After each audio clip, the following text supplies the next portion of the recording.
All right, y'all. Hey, what's up, good people? I'm QC. Welcome to a brand new Talkin and Grubbin live stream. How's everybody doing tonight? Hope all y'all doing good. I'm doing good. Well, tonight, the finale is here, good people. I wrap up my NBA 75 greatest players of all time by revealing my top 10 players.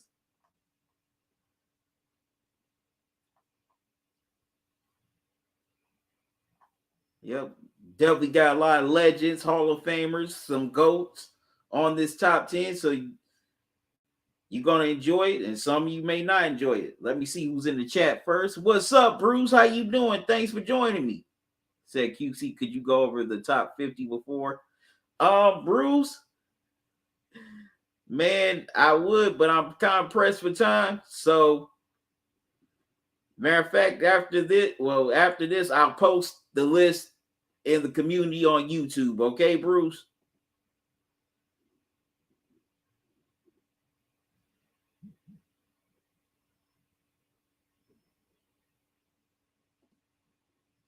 I'm doing good, man.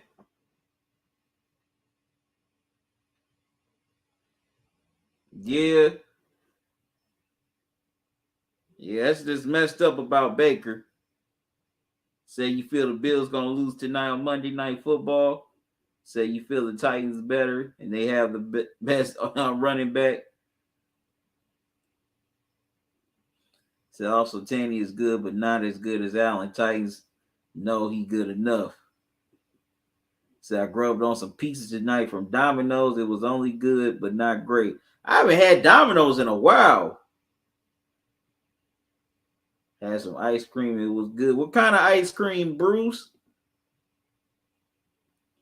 About to get to that in a minute on what I'm about to grub on. Yeah, I watched football yesterday. Yeah, Tampa Bay doing their thing.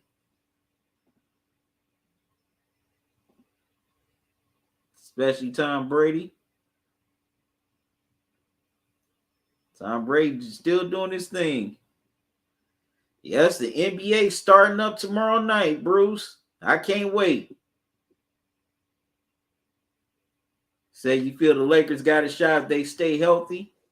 Say a lot of people saying the Nets gonna win, but they forgot that Kyrie not gonna play. So I say no.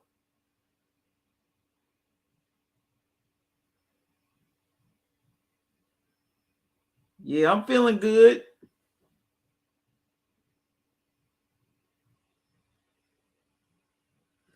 Bruce, I'm pressed for time, man. I wish I could. Like I said, after this, I'm gonna post the list on the community board on YouTube. So look out for that.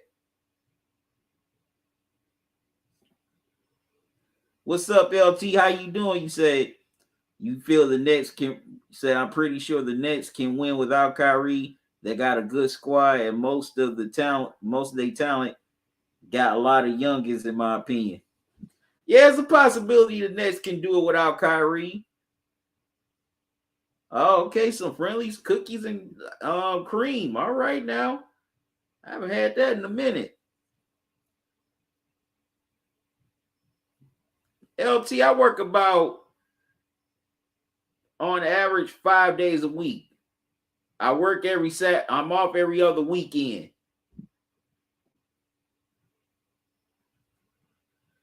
Okay, Bruce, your top 10 is Magic, Oscar, Jordan, Kobe, LeBron, Dr. J, KG, Tim Duncan, Kareem, and Larry.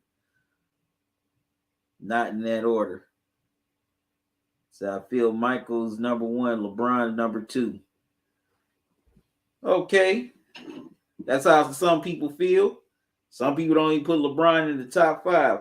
All right, I got some broccoli and Western style ribs that I'm about to grub on because I am hungry.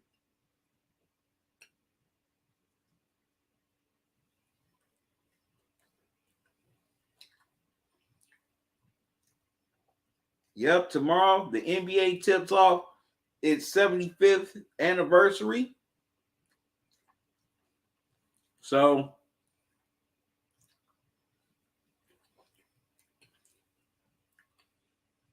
a lot of players will be celebrated. The NBA is going to name their top 75 throughout the season.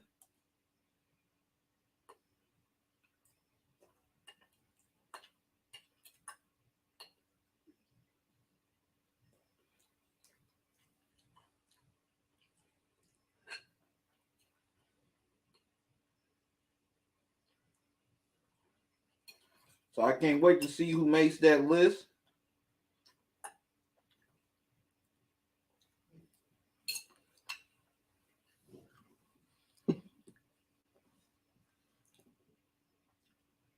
Yeah, a lot of people do feel Kobe's number 2. Yes, she did, Bruce.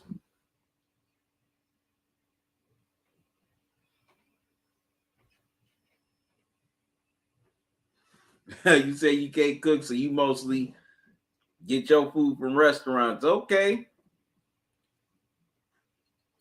Well, I do okay cooking. I'm not no world-class chef, but I already do some things.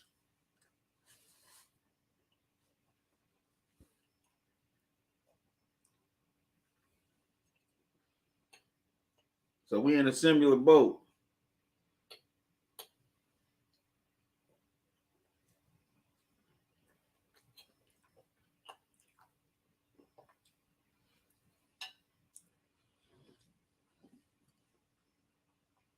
LT said, wow, I'm about to start working 7 days a week for right now, maybe until January next year. I'm about to miss a whole lot of NBA season. I gotta watch the highlights, and I might watch it at night if I'm off. Okay, LT. I still haven't tried the chicken sandwich yet, Bruce. Said by that time. Bruce, you said QC, I feel it is the number one chicken sandwich I've ever had. I'm gonna definitely have to try it soon, Bruce.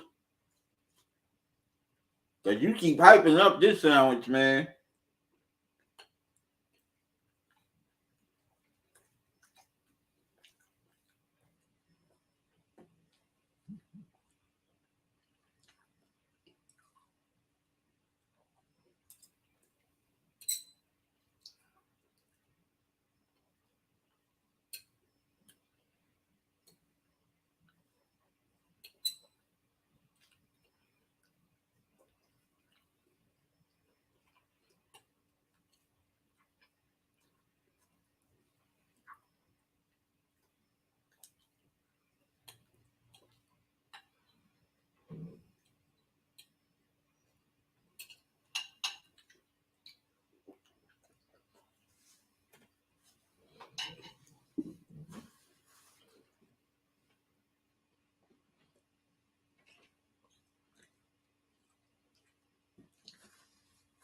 Bruce, you said you only work 5 or 6 days, but I would work more.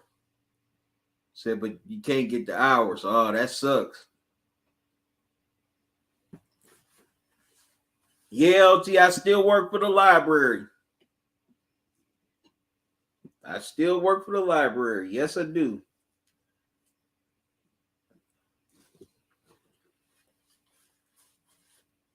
But wow, man, this series is going fast.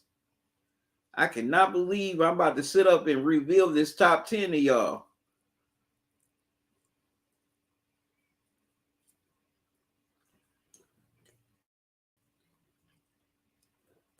This definitely is going by fast.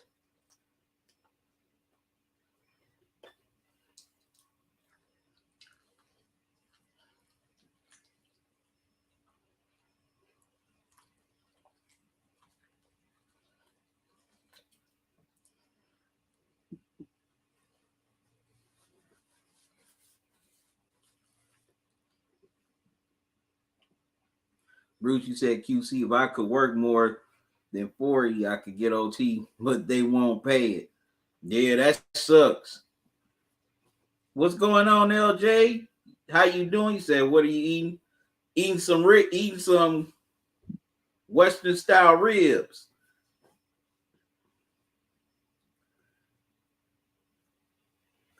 Well, you're going to see in a few minutes, Bruce, who I got in my top 10.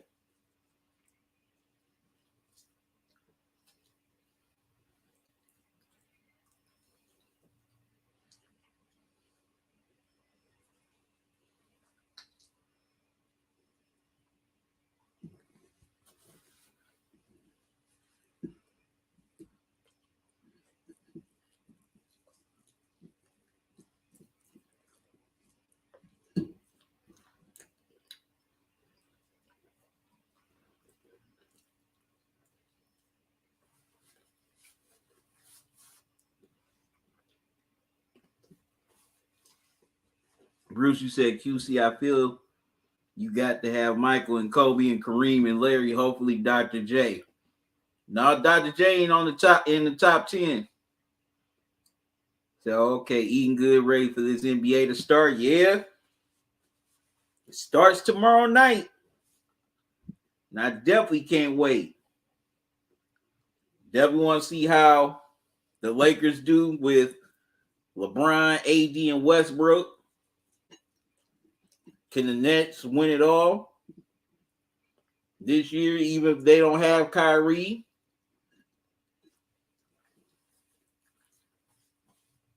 Will the Bucks repeat?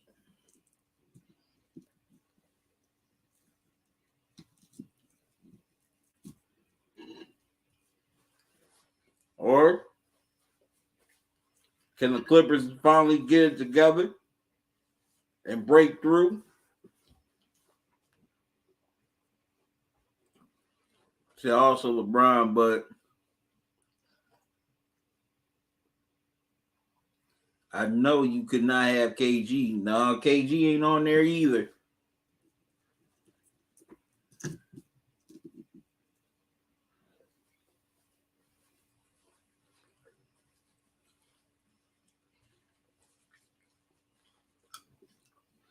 All right.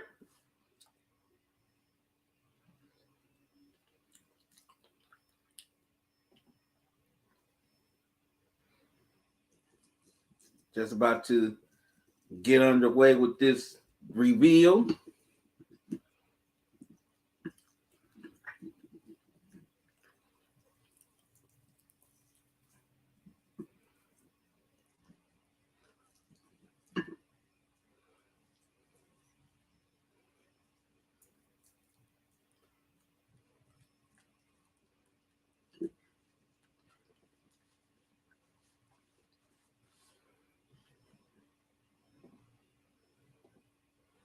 Bruce, you said I feel Dr. J got to be there because he beat the other team with great ease.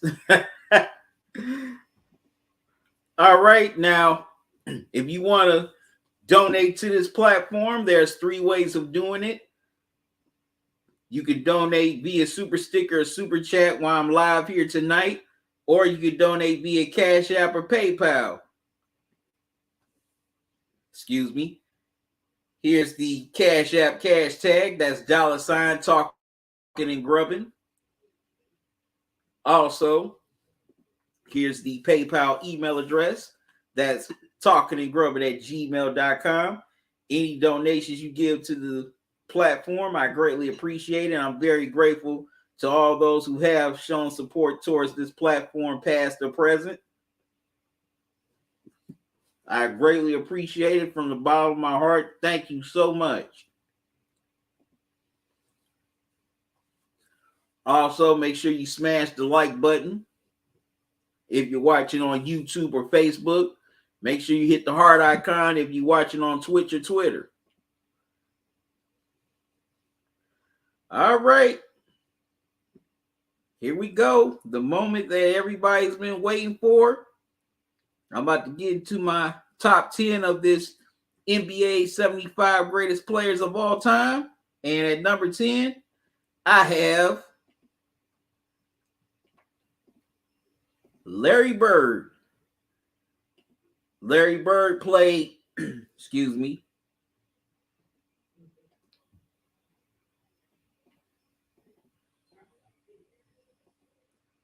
Larry Bird played 13 years in the NBA, all with the Boston Celtics.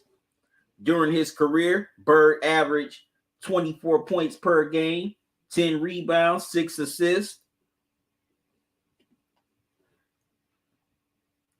He also averaged 0.7 blocks and 0.9 steals per game.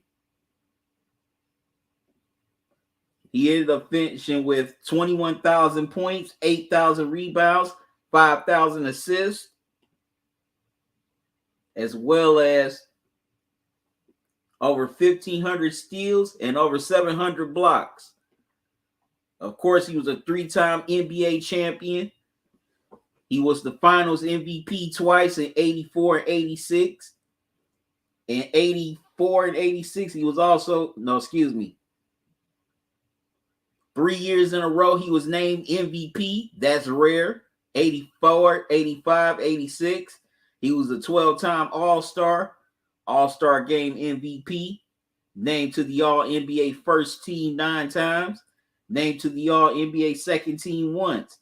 He was also selected to the NBA All-Defensive Second Team 3 times. He was Rookie of the Year. He was, on the NBA All-Rookie team. He won the 3-point shooting contest 3 straight years in a row at 86, 87, 88. He was in the 50, 40, 90 club twice. So Bird definitely had a great career. Definitely found ways to just want to just bury you, via the pass, via the shot. And also, what I think some people sleep on when it comes to Larry Bird, his post game. Larry Bird had a pretty nice post game as well. I mean, we know him for all the for his shooting, but Larry Bird could definitely get down in the post.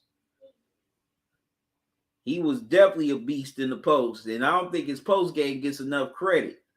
Of course, he's a Hall of Famer. We all know that. But Bird definitely came in at the right place. Well, yeah, came in at the right place at the right time, which was the 80s. The NBA was transitioning from all the bad press that they received in the 80s due to the lot of players using and abusing cocaine. He, along with Magic, definitely turned the NBA's fortunes around in the 80s. They definitely got a lot of great publicity for the NBA.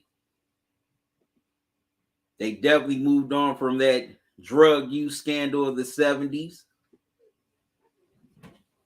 So, we definitely got to give him, him along with Magic for basically setting up the foundation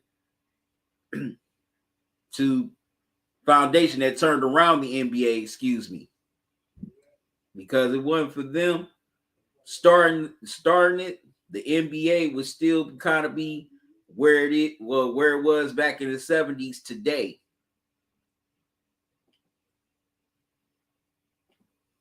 All right, there we go.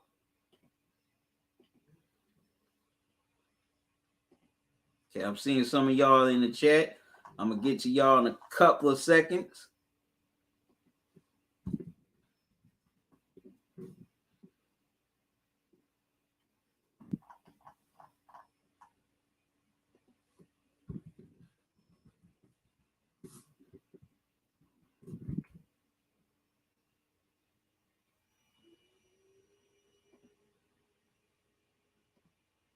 Let me see what y'all saying in the chat. Bruce, you said Larry. Said, okay, QC, I got to agree on you, Larry. Said, I feel if Larry came out of college today, he would still be the superstar, definitely. Said, I feel Larry could play in any decade and still be the star.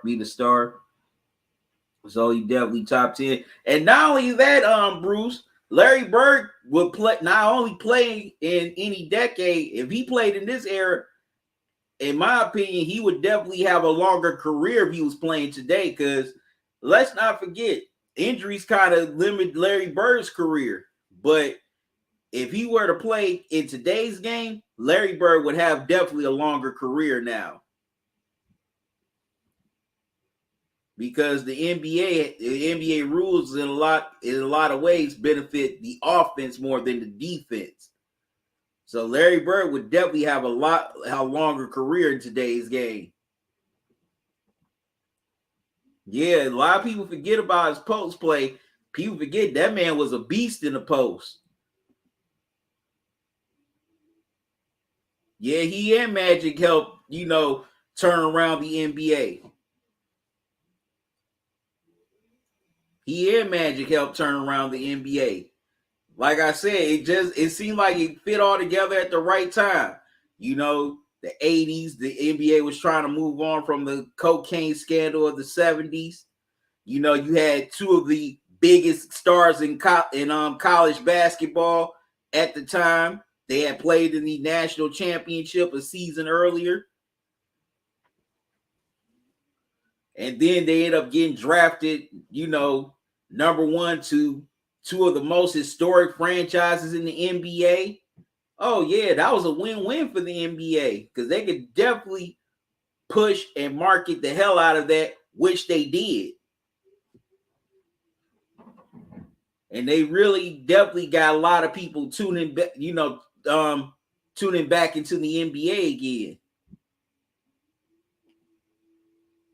Bruce, you said QC, that's a very good point for today. They couldn't beat them so bad, right? Yep, Larry Bird definitely would have a longer career in today's game. That's another reason why his career is so short. He played in the rough and tumble 80s. And we all know what the 80s was about. Shoot, they tried to give you elbow for just even sneezing in that direction. And not saying excuse me. All right, so let me go to who I have number 9 on the list. And that is Hakeem the Dream Olajuwon. Now, Dream played, excuse me. Dream played 18 years in the NBA.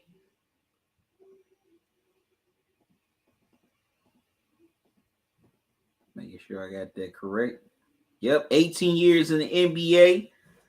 Mostly with the Houston Rockets. He ended his career with the Toronto Raptors. For his career, he averaged 21 points, 11 rebounds, 3 blocks.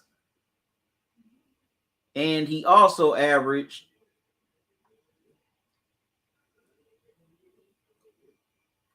2.5 assists per game, 1 steal, and 1 steal per game.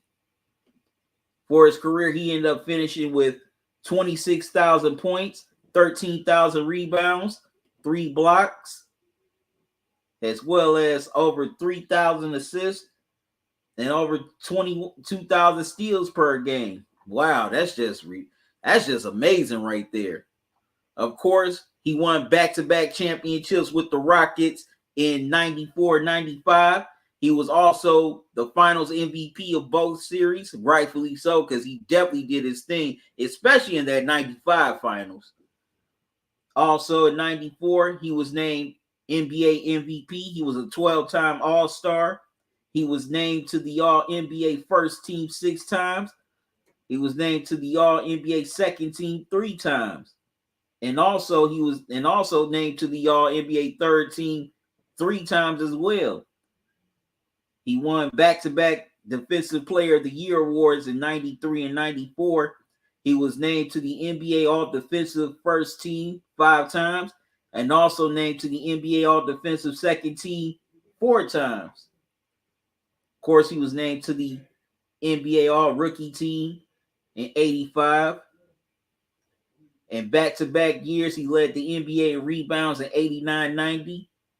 He also led the NBA in blocks 3 times in 90, 91, 93. Wow, that's very impressive.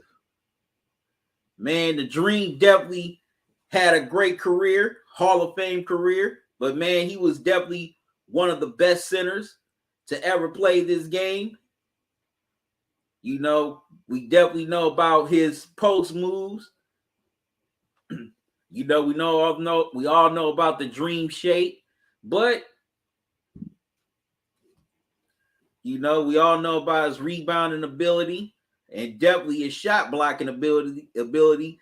Also, Akeem played against some of the best, whether it was the 80s or the 90s. You know, in the 80s, he went up against Kareem, Robert Parrish, also, excuse me, Bill Laimbeer.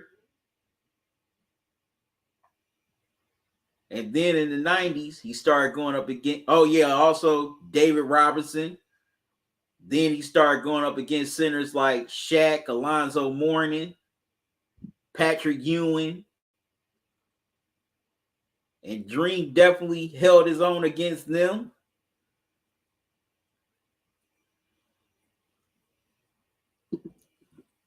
You know, we definitely forget how much of an all-time great he is.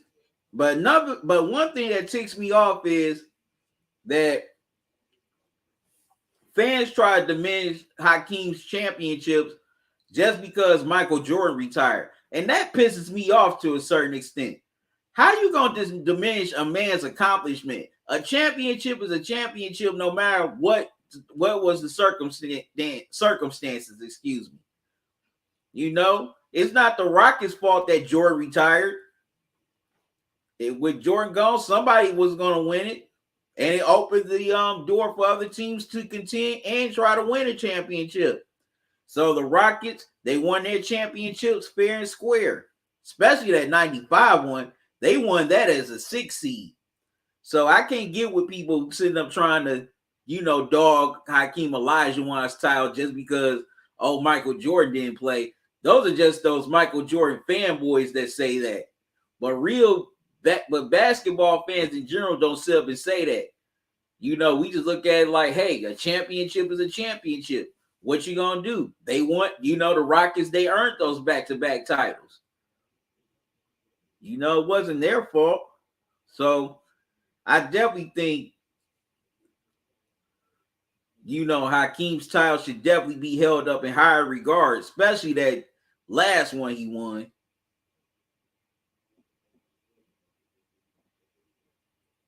Right? I'm seeing. I'll get to y'all in the chat in a couple of seconds.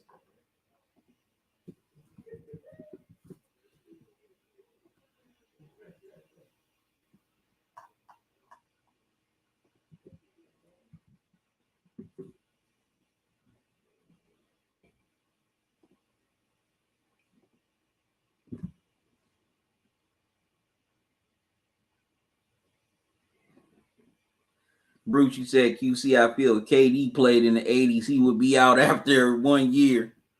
You also said for KG, I feel it is soft and he can only be the star today for they can't touch him. Yeah. Said QC, I would have Dream in my top 15, but I feel you could be right as he was the all-star against some good centers. Definitely. He definitely played against some great centers. Said, but QC, I feel Patrick better, even if Hakeem has 2 rings. You also said QC, but I feel you make the good points as maybe I now agree that Dream in the top 10. Yeah, but definitely he definitely should be in, he's definitely in the top 10. He should be. Definitely should be in the top 10. All right, good people, give me a moment. I'll be right back.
All right, I'm back, good people.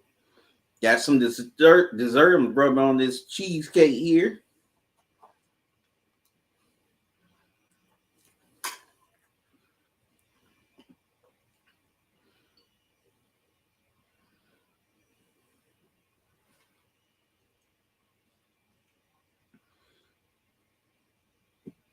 Gonna get back to the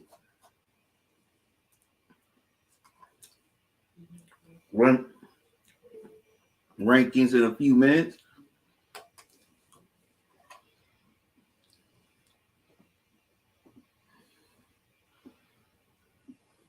Bruce, you said, I feel the dream has got class like Dr. J. Definitely.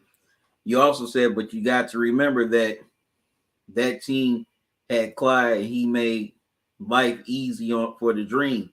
Yeah, but not that first one. You know, that first championship, there was dudes like, of course, King the Jet Smith, Otis Thorpe, Vernon Maxwell, all those dudes. And Robert Horry.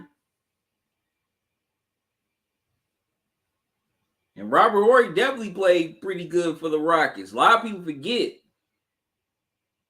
Nah, she didn't make the cheesecake. This came from the store, Bruce.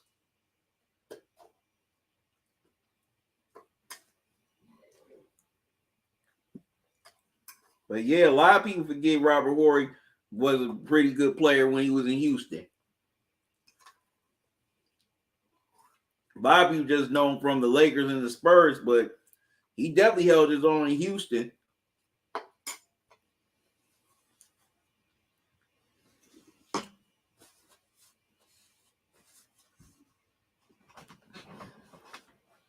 All right, so let me get to who I have at number 8.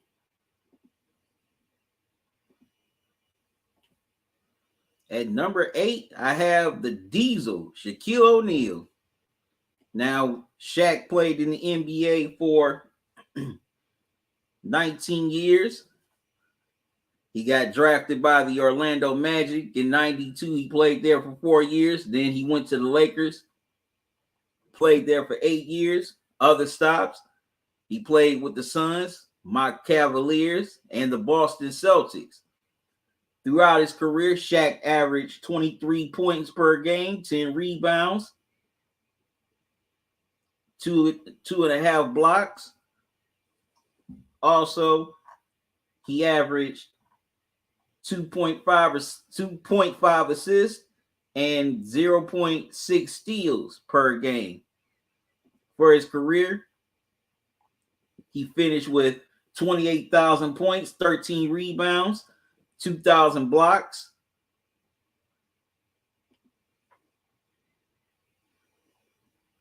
as well as over 3,000 assists and over 700 steals. Shaq won 4 NBA titles.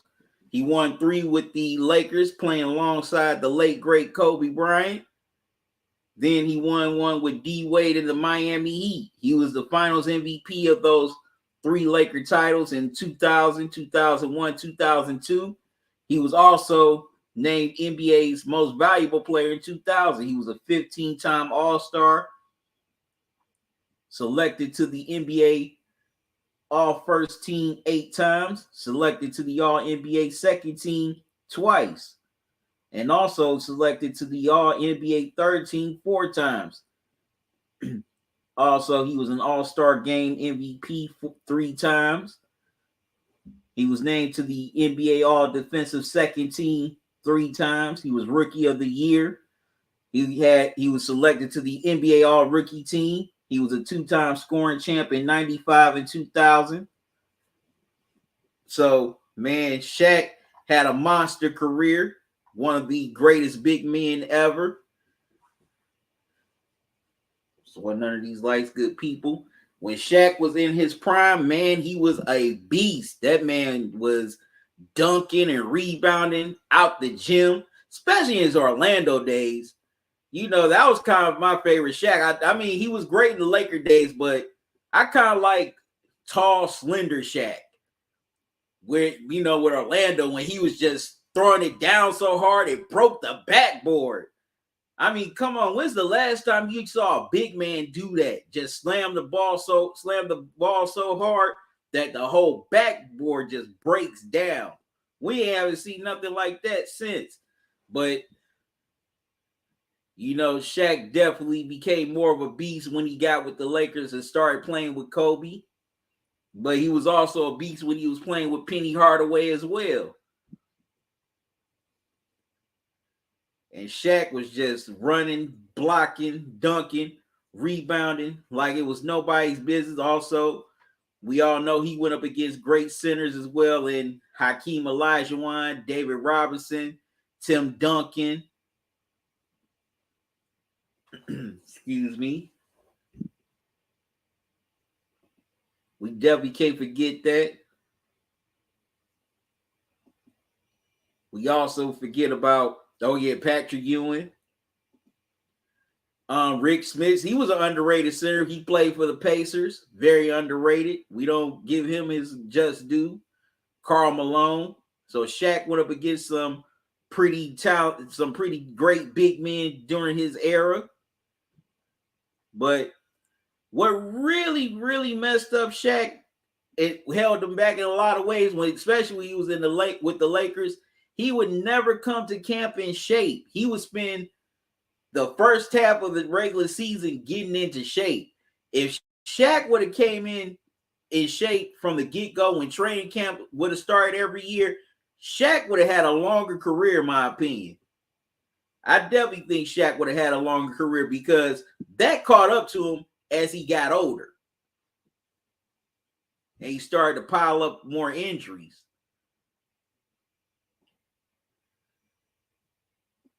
So we already know Shaq is an all-time great, but if he would have just stayed in the gym a lot sooner as opposed to later, he was doing his thing, with the movies, the music, recording all the albums. If he would have just stayed in the gym a little bit more and came into training camp in shape, Shaq would even be a lot more greater, to the point people would be putting him in their top 5. So that's what kind of holds, hold Shaq back. His discipline off the court when he was playing, especially when he was playing with the Lakers. And I mean, he and Kobe used to butt heads over that constantly, because we all know Kobe came in, in game shape, but Shaq would be out of shape. He would be overweight. And he was spending the first half of the season, getting in shape. So if Shaq only would have took that part more seriously, Shaq would have even been greater than what he already is. All right. Okay, I see more comments in the chat.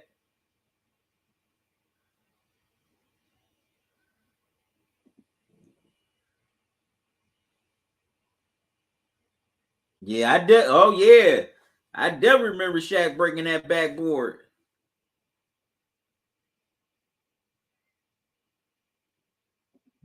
You also said, I could see when you got Shaq, but nobody could stop him ever. Yeah, that's another thing. He was unstoppable. Said the refs cheated Shaq, as I feel they did call the fouls for him. I know what you get. Yeah, Shaq definitely got fouled a lot, and the refs didn't call it, because I guess they felt since he was so big, tall, and big, he could handle. They felt, well, he could take more physical contact than, say, a guard like Kobe. You said also, I gotta agree about he should stayed in the gym to stay in shape. Definitely. If he would have took that side more seriously, Shaq's career would even been a lot more greater than what it already is. He definitely would challenge. Let's just say he would have challenged Kareem for greatest center ever if he would have stayed in shape. Oh, you said Daryl Dawkins. Okay. But yeah, but Shaq breaking that backboard is more memorable. We still talk about that even down to this day.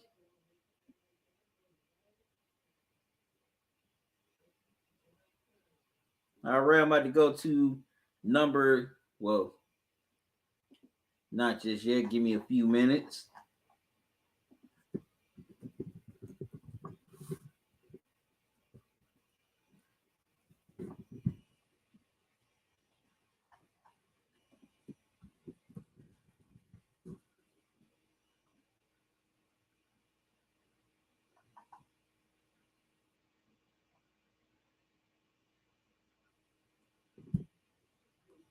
All right, so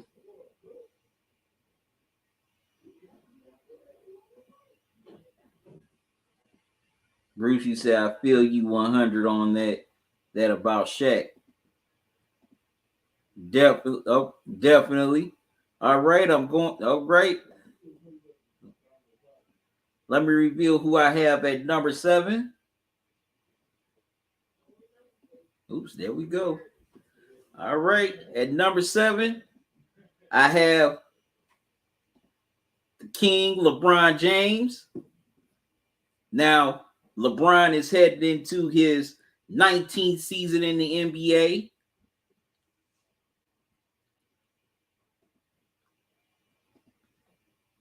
As he was the first overall pick to my Cleveland Cavaliers in 2003 in that historic 2003 NBA draft.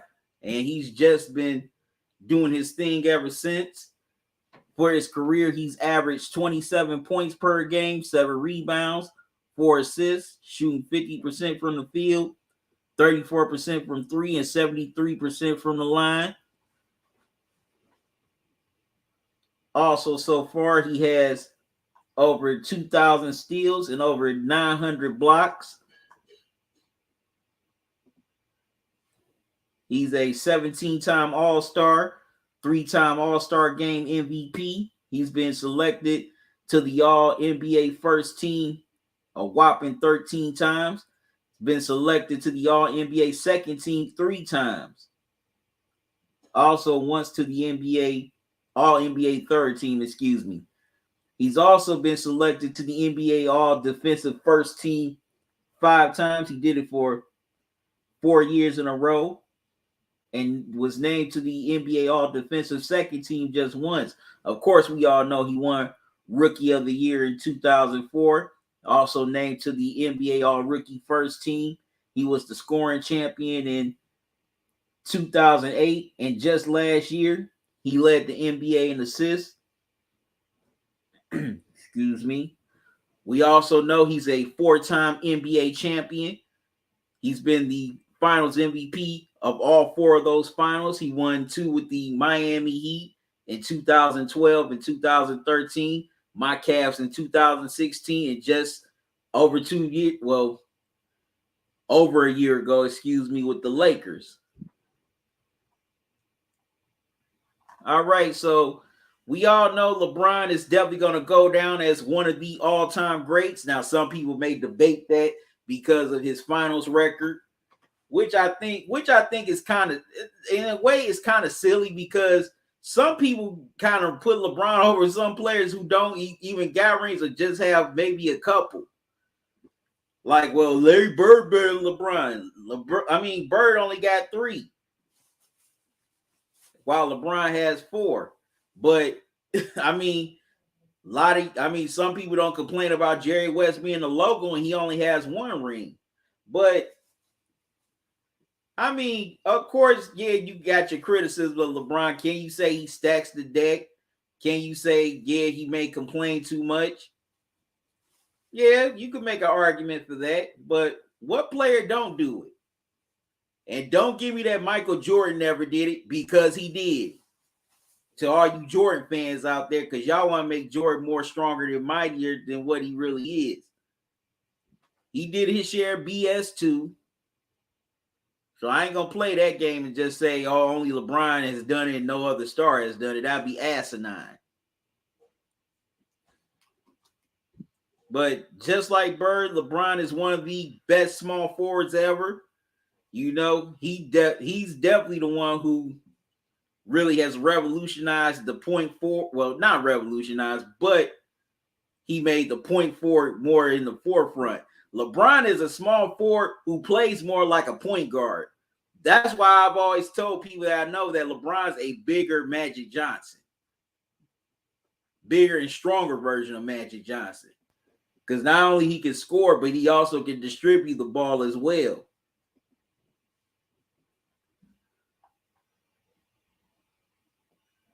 But definitely when LeBron hangs it up, I mean, his resume definitely speaks for itself already, but it's definitely going to speak a lot more when it's all said and done. I mean, come on, this man is on the cusp of could possibly become the all-time leading scorer, replacing Kareem Abdul-Jabbar. Who would ever thunk that? But definitely LeBron is going down as one of the all-time greats. I don't really do the GOAT conversation because people get too damn emotional over it. But I say this, he's one of the all-time, he's one of the all-time greats. However you may feel about it, you can't take away his accomplishments. You can't take away what he's done in a whole 19-year career. That's very impressive. And nobody has really done this since players like Kareem and Tim Duncan.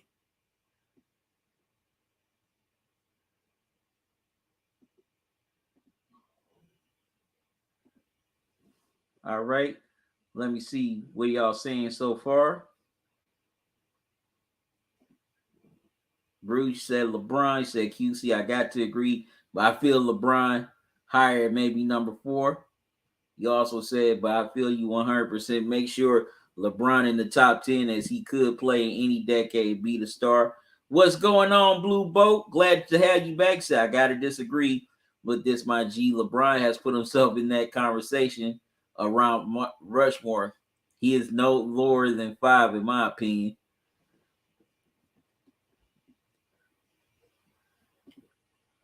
Well, shoot, I put him at number 7.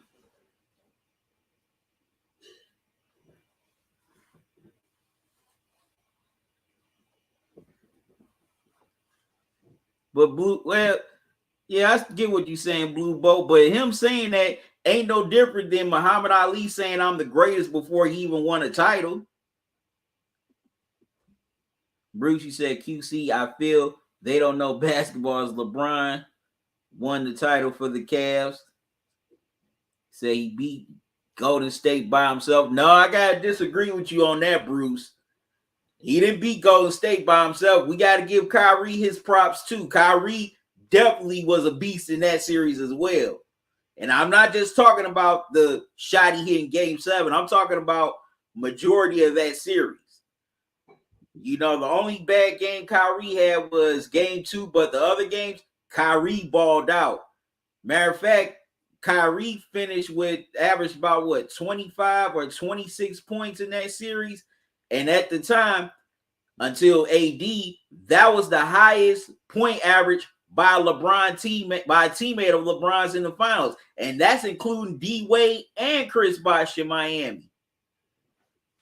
So no, I can't say LeBron beat Golden State by himself. To win a championship, that's very rare for somebody to beat a team by themselves. Got to give some love to J.R. Smith, as well as Tristan Thompson. He did his thing in that series. So, no, that was a team effort right there, bro. Said QC, LeBron definitely in the top 10. Bruce, you said QC, don't forget LeBron get to be the star from high school as he didn't play in college. Yeah, that's true. He was definitely last of that era where you could just go straight out of high school. Said nobody could do that but KG and Kobe. Kobe played, went from high school to college as well. I mean, to the pros as well.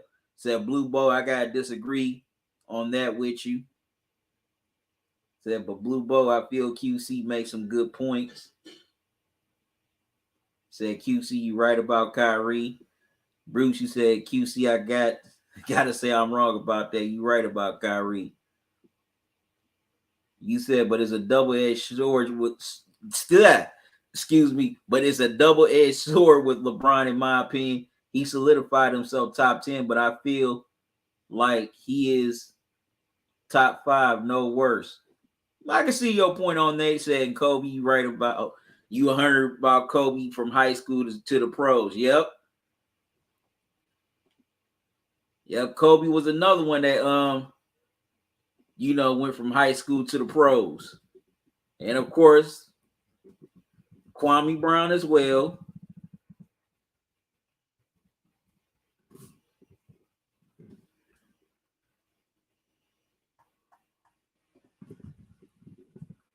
Which is like our favorite NBA bust to pick on.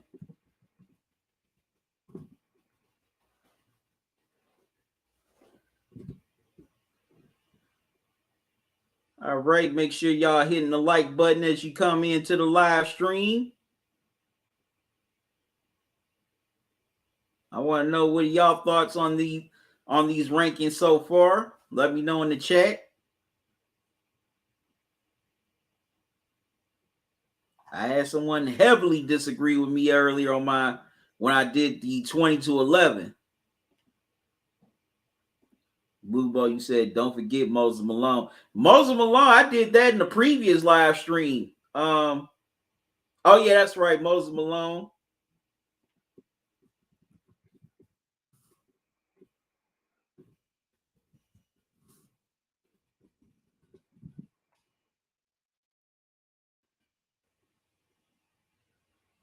Yeah, I forgot Moses Malone went from high school to the pros.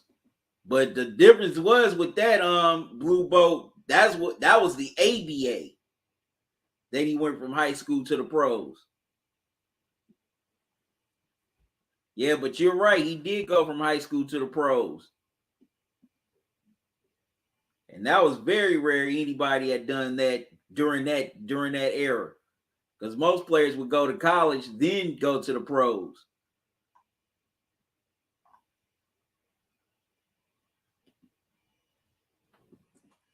LT said, Talkin, you think Kawhi is better than Dominique Wilkins, Dr. J, and Paul Pierce? I like Kawhi, but he's overrated because they hype him up too much. Who said he was better than all those players, LT?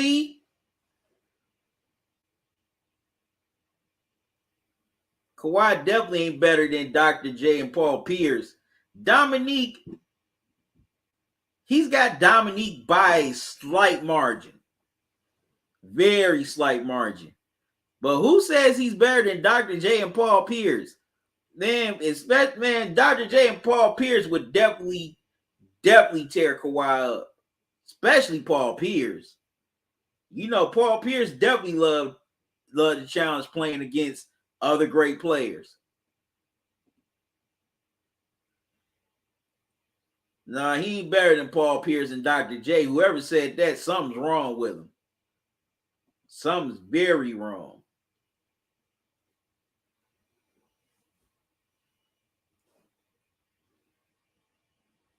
Somebody's drinking some 180 proof.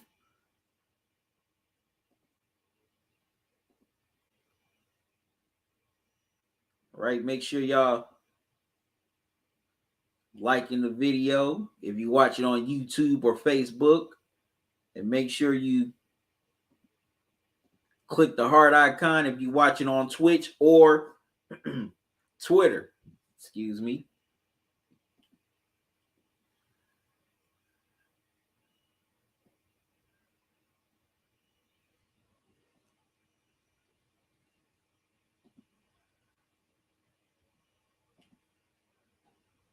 All right, so let me get to number 6.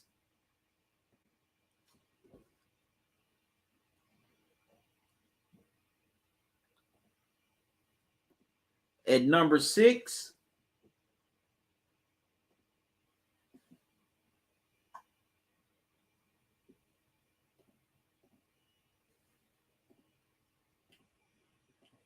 I have the late great, the Black Mamba, Kobe Bryant. Now, excuse me.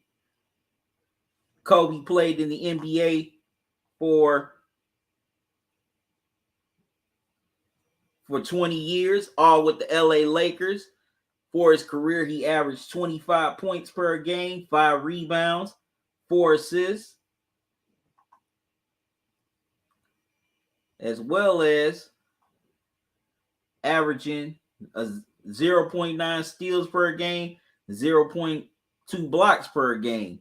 He shot 44% from the field, 32% from three-point land, and 83% from the free throw line. He ended up finishing with 33,000 points, 7,000 rebounds, 6,000 assists, as well as over 1,900 steals and over 600 blocks.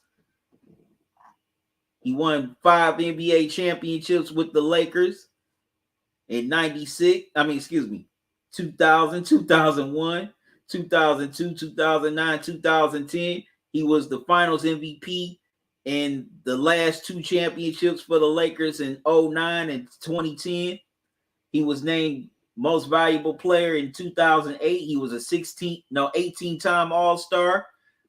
He was an All-Star game MVP 4 times. He was selected to the All-NBA first team 11 times, selected to the All-NBA second team twice, and selected to the All-NBA third team twice as well.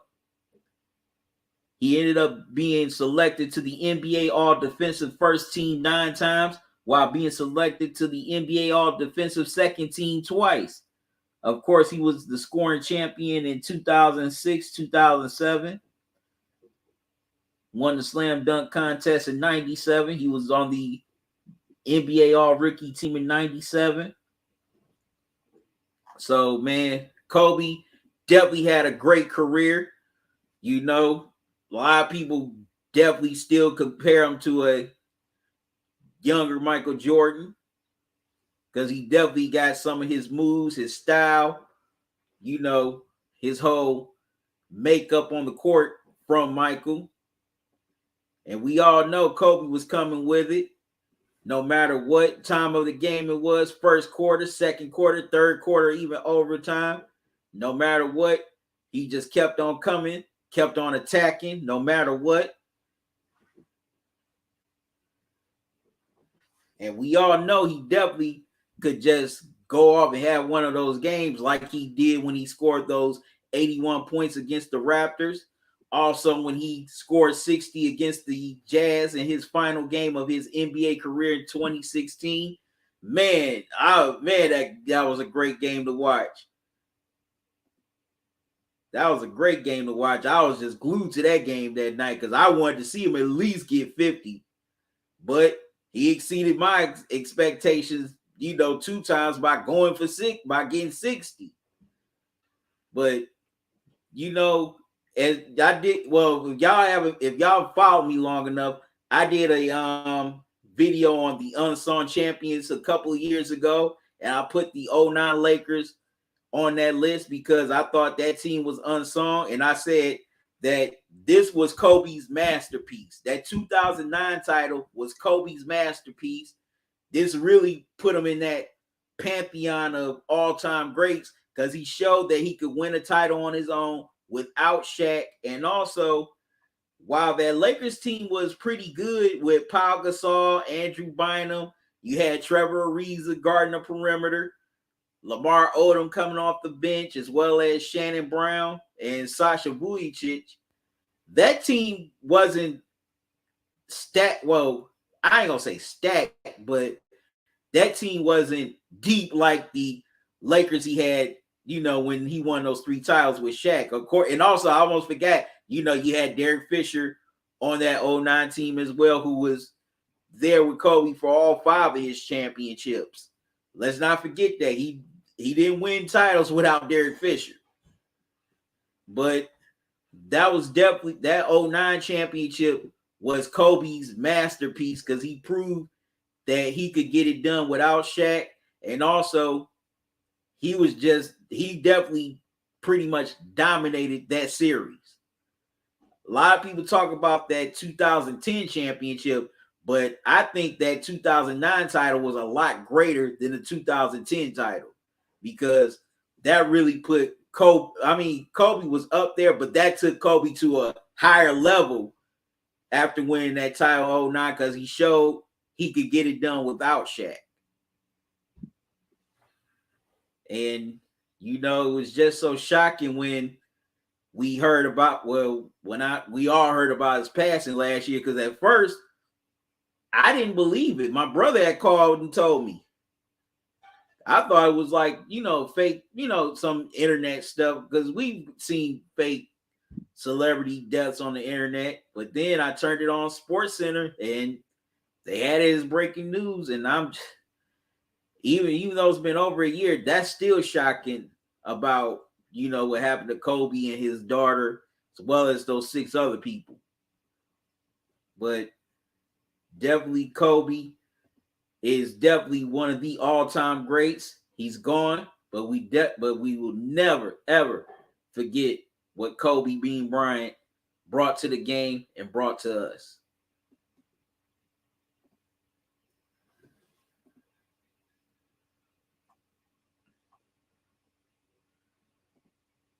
LT said Kobe almost did his second three-peat. He was that close. Yeah, but he just ran. I don't know, LT. He just ran up on a hot Mavericks team, a hot and determined Mavericks team. That's what happened with Kobe. He just ran to a very determined Mavs team. You know, you could just if you could just see in their faces that 2011 Mavericks team, they were just hungry. They were hungry for that title, especially Dirk. After constantly coming up short in the playoffs, there was no denying him that year. Blue Boat, you said I disagree with you on with this particular one. I like Kobe, but feel like Shaq was better than Kobe, and LeBron surpassed him in 2016. Okay, you right to have your opinion, Blue Boat. And when I was making up this list, it was close. You know, I kept on going back and forth a few times whether I should put LeBron at 6, Kobe 7, Kobe 6, LeBron 7. It was a tough one to choose between those two, but I had to give Kobe the edge because of titles. So Kobe just edged LeBron out by just the title and a few more points.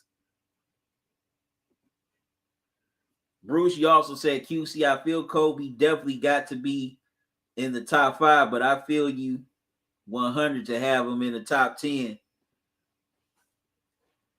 Bruce, you said QC, I feel Kobe got to be number 3 or number 4, but I feel you got more facts than me. LT said, no, I'm talking about if Kobe won in 08. Oh, yeah. Oh, I'm sorry. My bad on that, LT. Yeah, it was very possible the Lakers could have won in 2008. I've always felt this. If Andrew Bynum wouldn't have gotten hurt, they would have beaten the Celtics in that series. That's what messed that up. Andrew Bynum being out. If Andrew Bynum would have been healthy for that series, I definitely think they probably would have beaten the Celtics, because they wouldn't have had nobody on that Celtics team that could guard either one of them. I mean, look at what happened in 2010. 2010, Pau Gasol outplayed KG in that series. He definitely outplayed KG in that series. And also, they had nobody. Perkins definitely couldn't have done nothing against Bynum. Not at all. They wouldn't have done anything against those two. So, yeah, I definitely think the Lakers probably would have won it in 08 if Bynum wouldn't have gotten hurt, LT.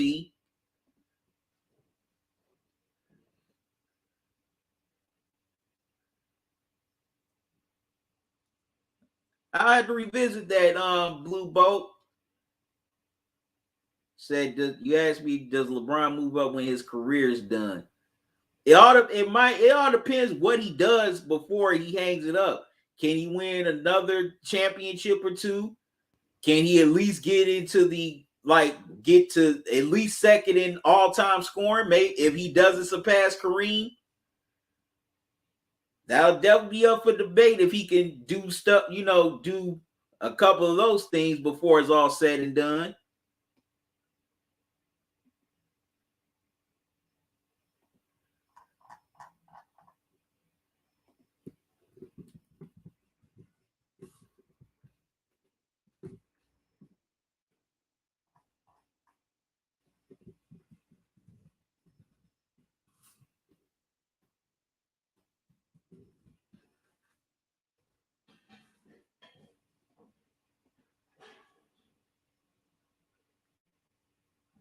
All right.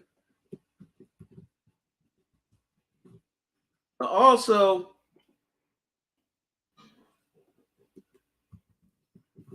some ways with Kobe doesn't get his credit for those first 3 championships. He was definitely a key piece along with Shaq. Now, Shaq was definitely the dominant force, but Kobe didn't take no back seat to Shaq either.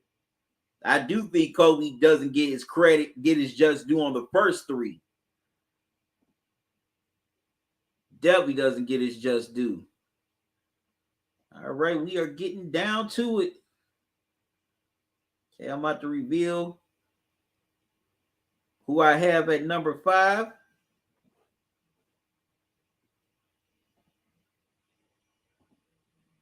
At number 5, I have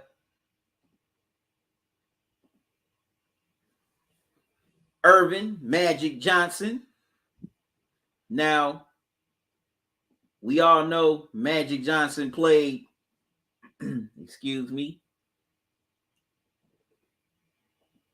played 12 years in the NBA. He tried to come back for a year, but it didn't work out. But we all know, unfortunately, Magic Johnson had to retire from the NBA early due to the fact that he contracted HIV. And a lot of, players didn't want to play with him because, they were afraid they were going to be at risk as well. And dang, I just thought about it. Come next month, it'll be the 30th anniversary since Magic made that announcement. Man, I'll never forget where I was when I saw the news and Magic made that announcement. But he played his whole career with the Lakers. As he was drafted number 1 out of Michigan State. For his career, he averaged 19 points per game, 7 rebounds, 11 assists. Also, Magic averaged 0.8 steals and 0.4 blocks per game for his whole career. He ended up finishing with 17,000 points, 6,000 rebounds, 10,000 assists. Wow. That's incredible. And he also finished with over 1,700 steals, as well as over 300 blocks. He won 5 NBA championships in 1980, 1982, 1985, 1987, 1988. He was the Finals MVP 3 times for 3 out of those 5 titles, which was in 80, 82, and 87. Everybody knows that the Finals MVP in 85 was Kareem, and the Finals MVP in 88 was James Worthy. Also, he was named the NBA MVP in 87, 89, and 90. And we all know, Magic definitely had some iconic moments in the finals, especially in that Game 6 of the 1980 finals when it was found out that Kareem wouldn't be able to play in Game 6 due to the fact he suffered an injury. So Magic stepped in and played center and balled out. He nearly had a triple-double in that Game 6. Matter of fact, let me make sure. Matter of fact, he might have had a triple-double. Just want to be sure.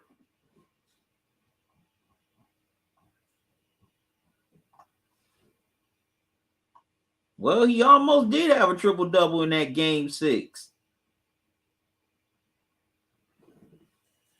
He had 42 points, 15 rebounds. But he almost had a triple-double in that game 6. And he catapulted the Lakers to the NBA championship in place of Kareem. Also, we'll never forget the baby skyhook he hit in the Garden in game 4 of the 87 finals. But nothing will ever outdo that moment Magic playing center in place of Kareem. But also, he was a 12-time All-Star, 2-time All-Star Game MVP in 90 and 92. And, 92, that was memorable because Magic put on a show, in his first game since he had made the announcement that he tested positive for HIV. He definitely put on a show. No matter who was guarding him, whether it was Isaiah or Michael Jordan, they weren't stopping Magic that day. He definitely balled out. Also, he was named to the All-NBA First Team 9 times. He was named to the All-NBA Second Team once. He was on the All-NBA Rookie Team. He led the NBA in assists 4 times. Matter of fact, both of those 4 times, he led it for 2 years in a row in 83, 84, 86, 87. He was also the leader in steals in 81 and 82. And also had the Citizenship Award in 92. Magic definitely had a great career. He was one of the best point guards to ever play the game, if not the best. But man, Magic has definitely had one hell of a career. Excuse me. Also, like I said, he definitely had his moments, especially in the finals. Also, he's definitely transitioned well in the NBA, beyond the NBA, becoming a businessman as well, and also definitely becoming an NBA ambassador, also trying to, do research to find a cure for HIV. So what none of these lights, good people, excuse me. But Magic's definitely one of the all-time greats, especially with all the success he had over his career. And also, he did it under 2 different head coaches because people forget Paul West and, similar circumstances. It's crazy that Magic won titles with 2 coaches that were replaced mid-season because his first championship was with Paul Westhead, and the coach at the time, let me find out who that coach was so I can be right.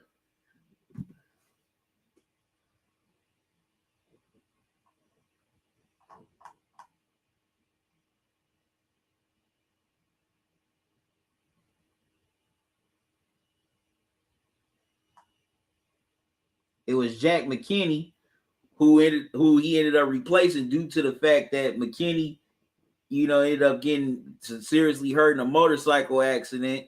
So Paul Westhead took over for the rest of the season, led the Lakers to an NBA championship. Paul Westhead also, ended up getting Pat Riley to be his assistant coach. Then, as we all know, infamously, that Magic and Paul Westhead didn't get along after that title. So Magic basically pulled some strings with Jerry Buss to get Paul Westhead fired. And then that's when they replaced, Westhead with Pat Riley in the 81-82 season. They won the championship. So how ironic that Magic won championships with coaches that were replaced in mid-season. Now, we all know that the Lakers would win 3 more championships with Pat Riley in that decade. But Magic's definitely one of the all-time greats. He's one of the greatest, if not the greatest point guard of all time. So when it comes to point guard, all-time great point guards, we definitely need to put a lot of respect on Magic's name, because Magic, he's that type of player. He could have, if he wanted to, he definitely could have averaged 20-something points per game. But he sacrificed his game to make sure his teammates shine, like Kareem, Worthy, Rambis, AC Green, Michael Cooper, who should be a Hall of Famer, by the way. It's a shame he's not. But he made sure all those guys shine because he felt like he would have more fun playing that style than just being selfish and just looking out for him and him only. So definitely shout out to Magic.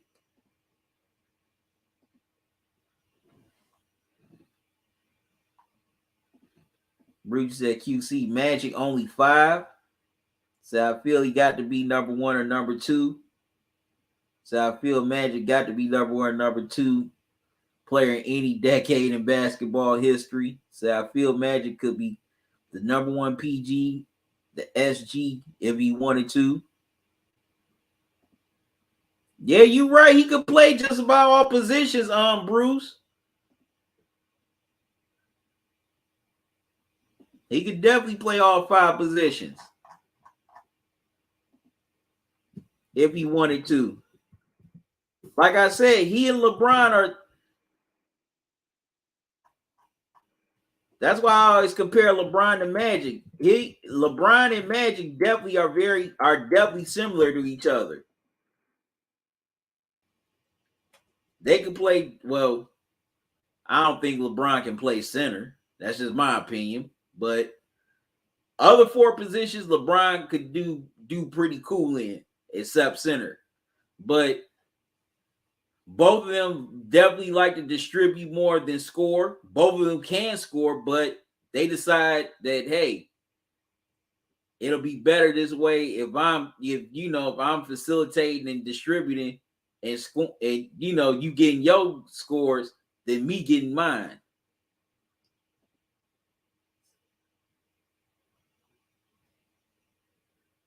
This has definitely been this has been, man, I only got 4 more players to name, and that's it. Man, this has been fun.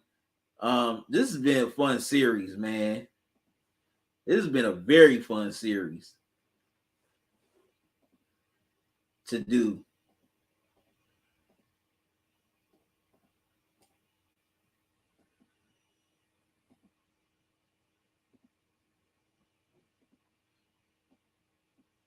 Bruce, you said QC, I feel you got the good opinions, though, so that's why I like sports. Well, thank you. I definitely enjoy hearing a lot of y'all opinions as well, as long as it ain't something off the wall. I've had some people say some off the wall stuff to me. Very off the wall stuff. All right, so let me get into who I have at number 4.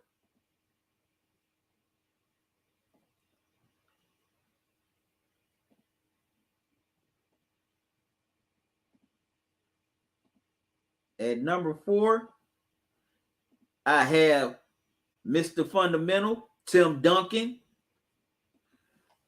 Now, Tim Duncan played 19 years in the NBA, all with the San Antonio Spurs.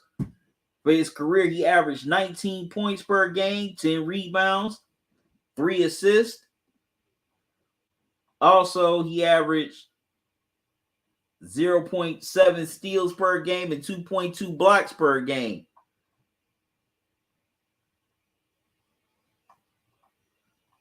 For his career, he finished with 26,000 points, 15,000 rebounds, and 4,000 assists. Also, he finished with 3,000 blocks and over 1,000 steals. He also won 5 NBA championships with the Spurs in 99, 2003, 2005, 2007, 2014. He was named Finals MVP 3 times for those 5 titles in 99, 03, and 05. He was also a 2-time NBA MVP in 2000 and back-to-back years in 2002, 2003. He was a 15-time All-Star, All-Star Game MVP in 2000.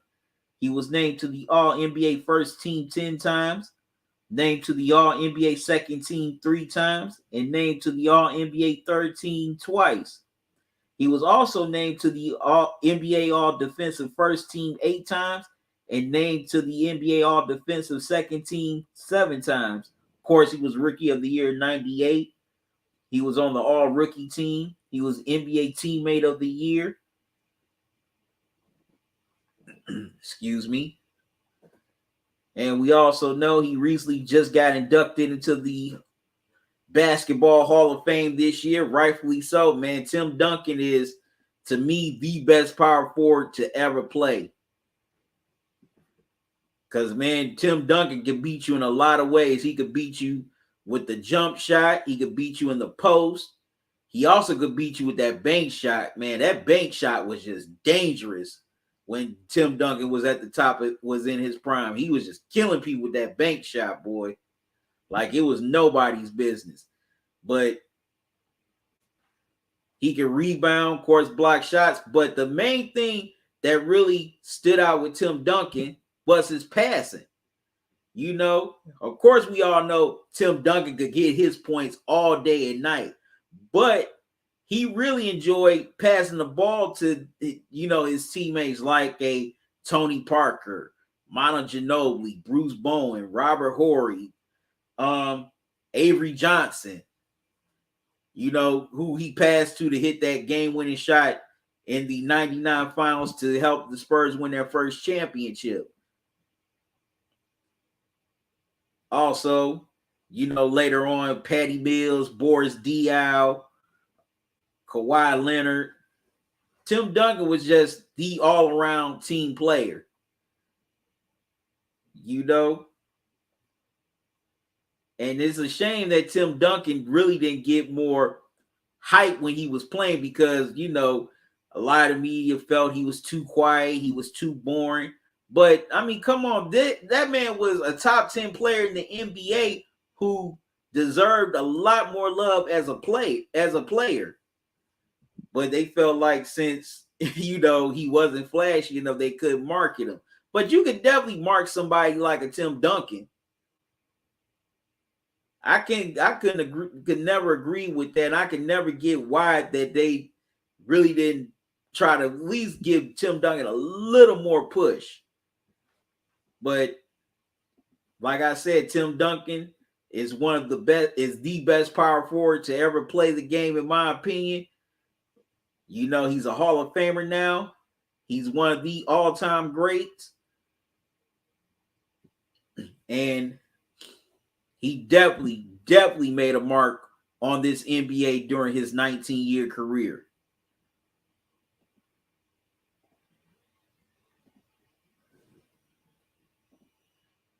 Said QC, I feel you 100 on Duncan. He was amazing. Definitely.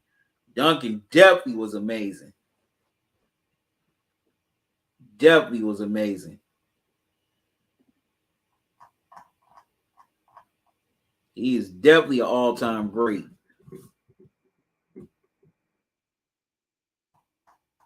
And like I said, to me, he is the best power forward ever.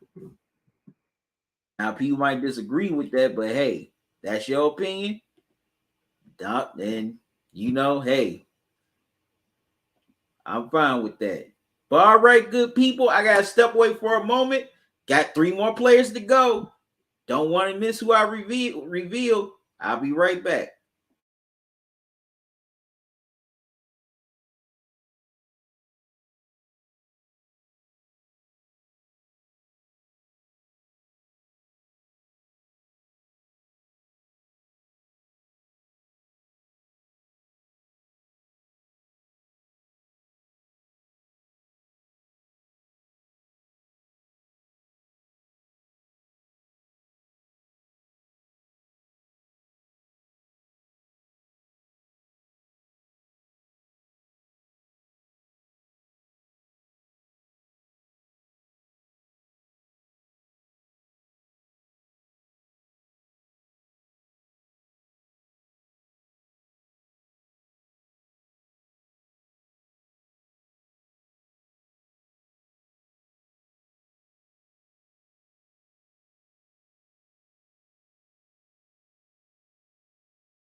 All right, I'm back, good people. Let me see your comments in the chat.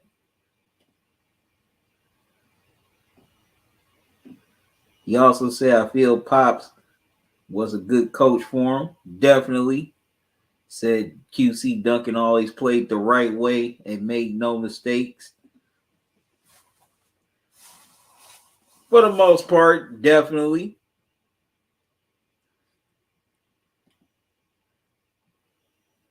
Barely made mistakes. All right.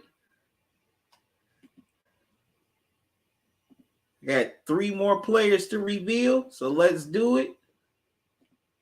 At number 3, I have Bill Russell. Now, Bill Russell played in the NBA for 13 years, all with the Boston Celtics. In his career, he averaged 15 points, 22 rebounds, 4 assists. Remember, they weren't counting steals or blocks just yet. He won 11 NBA championships. He was the NBA's most valuable player 5 times. Matter of fact, one time he was the MVP for 3 years in a row in 61, 62, and 63. 12-time All-Star, All-Star Game MVP. He was named to the All-NBA First Team 3 times. He was named to the All-NBA Second Team 8 times. And he was only named to the NBA All-Defensive First Team once, but he led the NBA in rebounding 4 times. For his career, he finished with 14,000 points, 21,000 rebounds, 4,000 assists. That's incredible. All while shooting 44% from the field and only 56% from the free throw line. Well, that's typical of centers. We all know Shaq had a bad free throw shooting percentage. Matter of fact, Shaq only shot 52% from the free throw line his whole career. So, see, like a lot of big men during that back then were bad free throw shooters. But also, people forget Bill Russell made history as the first player coach in 1969 when the Celtics won the title against the Lakers. Now, we all know Bill Russell is definitely a Hall of Famer. He's a legend. He's definitely one of the all-time greats, and some people dismiss that because due to the fact of the era he played in. Like one of my dudes always get on me saying, "Oh, well, he played, where it was number garbage men and a bunch of white boys." I mean, it wasn't his fault. He dominated his era. He was one of the best players in his era, if not the best player in his era. I mean, in my opinion, just about almost every player benefits from the era that they played in. Some even argue that Michael Jordan benefits from the expansion era. But, I mean, come on, Bill Russell's still one of the all-time great centers. I mean, it's rare for a center to average over 20,000 rebounds for their career. You can't even get centers to even get to 10 rebounds in today's NBA. And also, Bill Russell came through a tougher era, not just on the court, but off the court as well, as the racism he had to endure during his playing days in Boston. He told stories where, where they, called him all kind of N-words. Also, they broke in his house and destroyed it, and also did a number 2 in his bed. So, Bill Russell was not just a champion on the court. He was a champion off the court as well, as he definitely spoke out on black issues as well as fought for civil rights. So that's why I definitely have Bill Russell in my top 5 for all he's accomplished in the NBA as well as outside the NBA. He's definitely one of the best big men ever. As a matter of fact, in some ways, he, along with Wilt, paved the way for big men to really shine in the NBA. Because without them, we wouldn't have the Kareems, the Shaqs, the Tim Duncans, the Patrick Ewings, centers today like a Joel Embiid. So definitely got to give Bill Russell his props for he was definitely one of the players that revolutionized the big man in the NBA.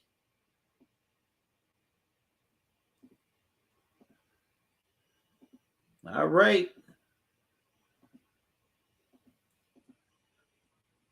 2 more to go.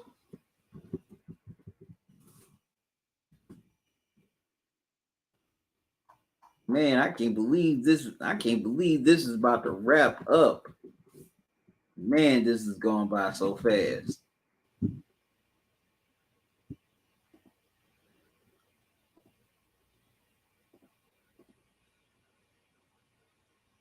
Said Q Bruce, you said QC, I feel you make good points on Bill Russell. I feel it is important to speak out. Definitely. And he still speaks out to this day, even though he's well into his 80s. He's still speaking out.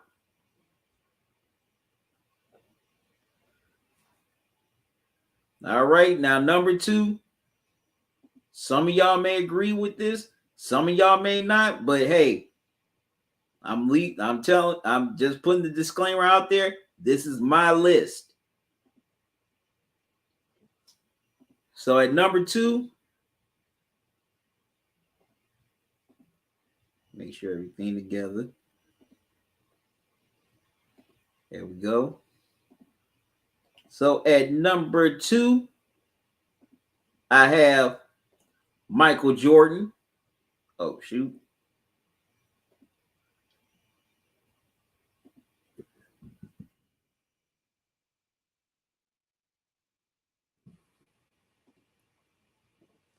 Okay, I have Michael Jordan at number 2. I don't know how that little typo there. My apologies for that, good people. But Michael Jordan played 11 years in the NBA.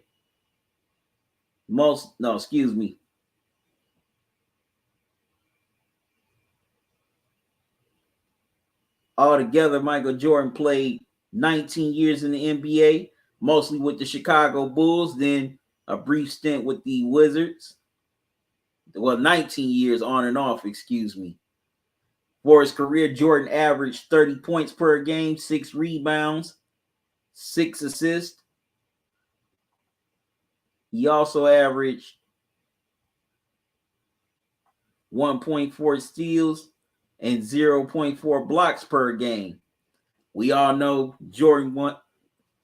Oh, also for his career, Jordan finished with 32,000 points, 6,000 rebounds, 5,000 assists,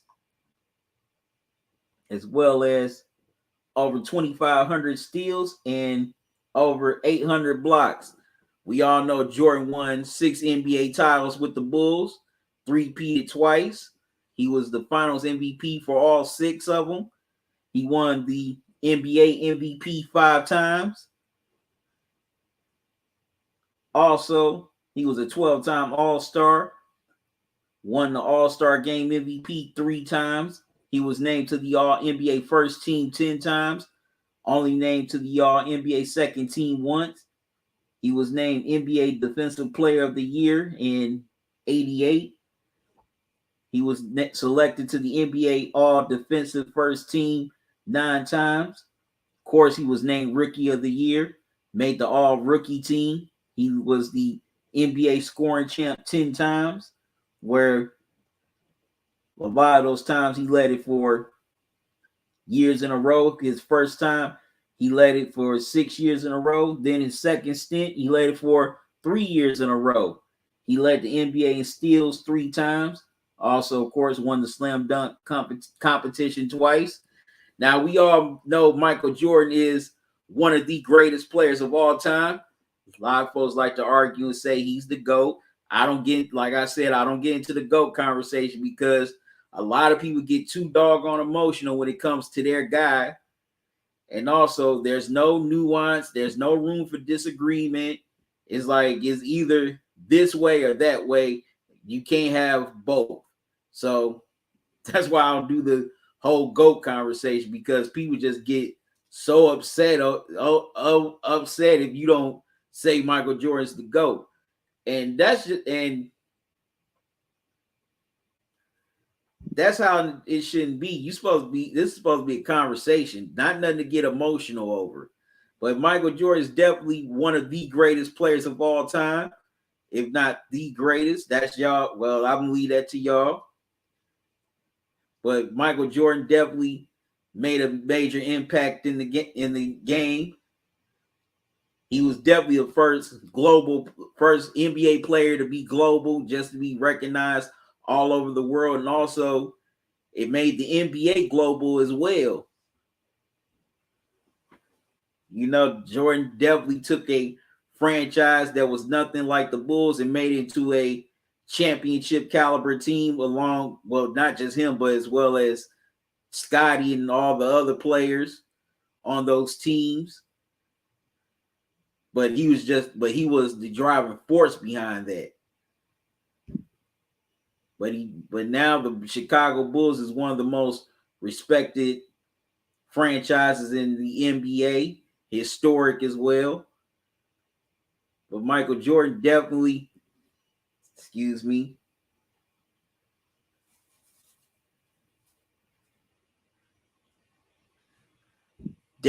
was a champion. He was not going to let his teams lose.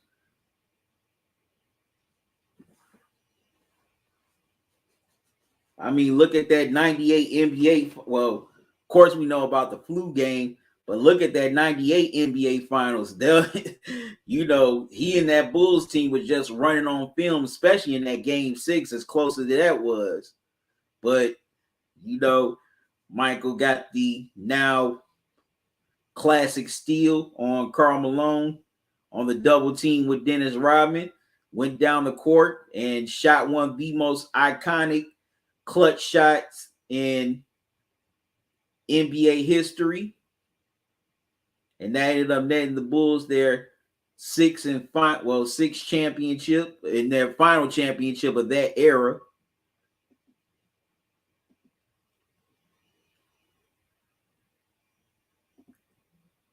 But Michael definitely, like I said, definitely really put the game on the map globally. He was the first global superstar to be recognized just all over the world. And, you know, he definitely got a lot of people overseas hip to the NBA. And then after that, you know, we started to see a lot of foreign players coming to the NBA as well. So Michael Jordan definitely is, you know, one of the all-time greats, definitely one of the most influential players the NBA has ever seen. And, you know, I ain't gonna never play that L, never be another. But, you know, it's definitely gonna be somebody that steps up, that's gonna step up and take the throne at some point. So you Jordan fans, don't get mad.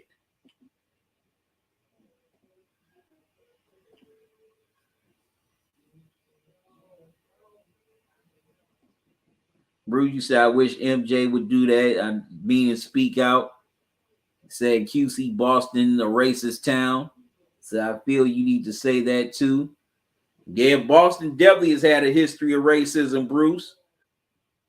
You also said I feel MJ could be number 2 if Kareem number 1. But QC, I feel MJ number 1, but I feel Kareem could be number 1 as they different.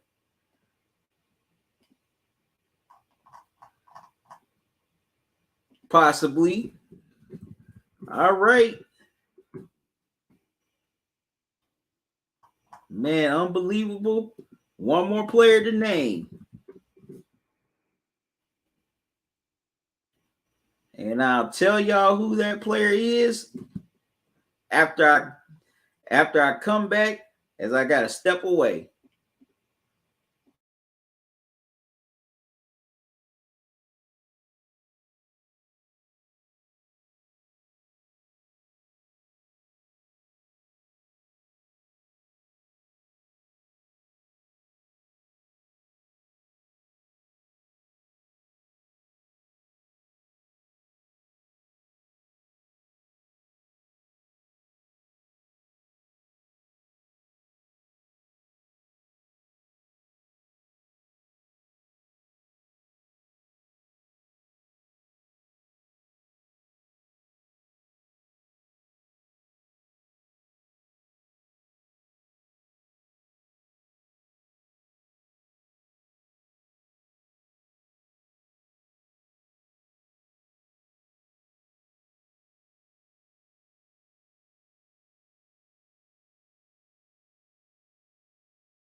All right, I'm back, good people. LT, you said you think Jalen Green can take the throne of MJ.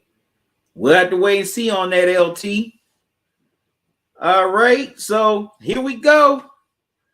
We finally got down to it after 74 players.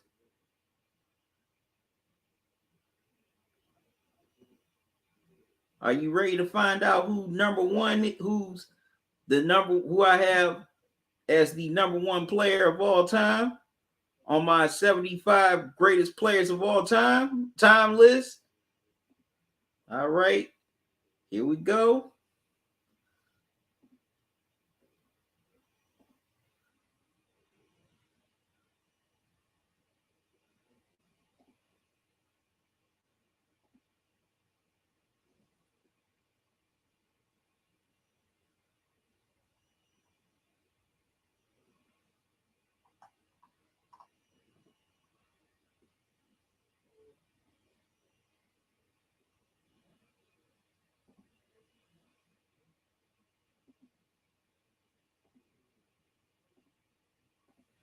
Okay, make sure I got the right image.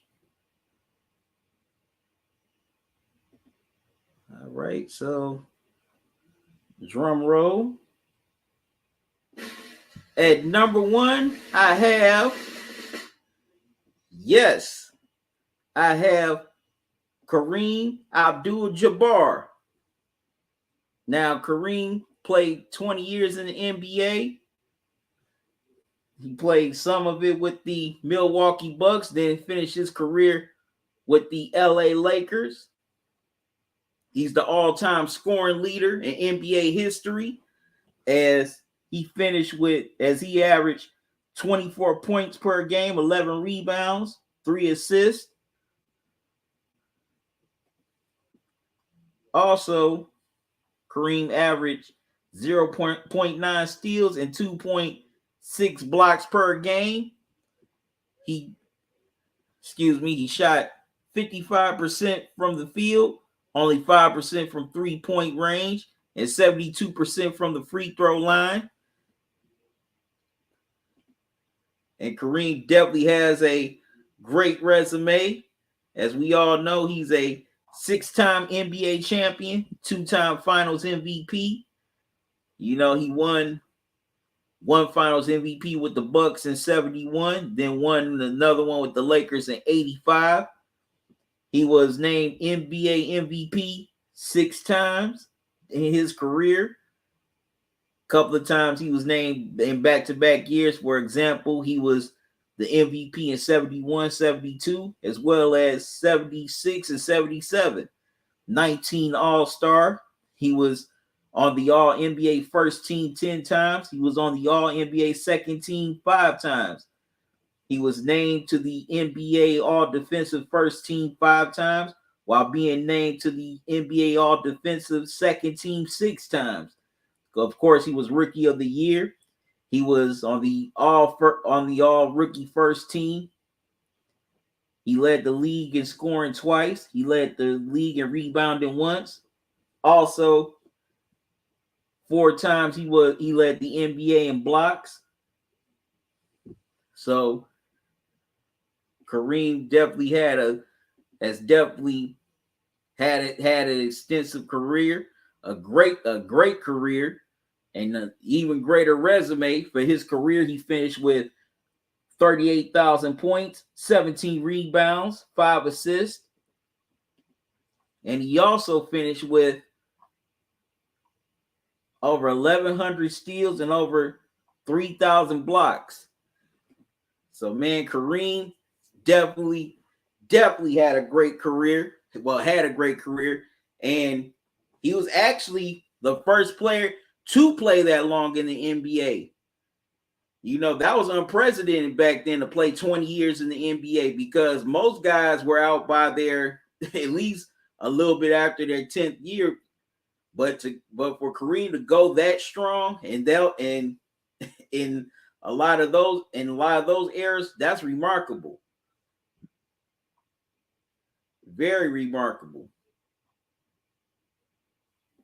and also played with a couple other all-time greats. First, he played with Big O in Milwaukee. Then he played with Magic, Worthy, and that Lakers team in LA. Now, I know some people may not agree with this list because, you know, Kareem was a big man and big men didn't shoot, shots like that. People didn't, big men don't shoot. He didn't shoot the three. Well, a lot of big men didn't shoot the three at the time, but Kareem definitely held his own in all the eras he played in. In the 70s. Well, he started playing in the late 60s, but 70s, he held his own. He definitely held his own in the 80s, where it seemed like it got more physical in the 80s. He held his own against greats like Parrish, Moses Malone. As Akeem Olajuwon was coming into the league, as well as David Robinson, he still held his own. And also, Kareem definitely had that unguardable hook shot. I mean, come on, once he shot that, you were definitely at his mercy. You were not blocking that shot and shutting him down from shooting that shot.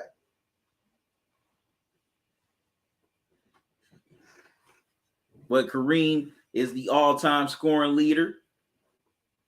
And who knows, LeBron might surpass him in that department.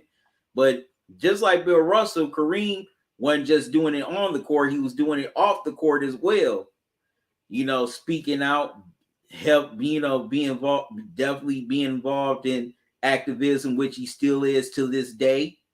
Plus, excuse me,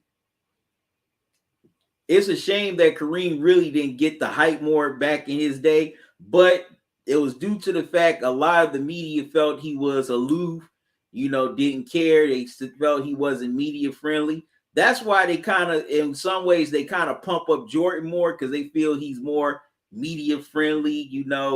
He's always so more open to the media than Kareem was when he played.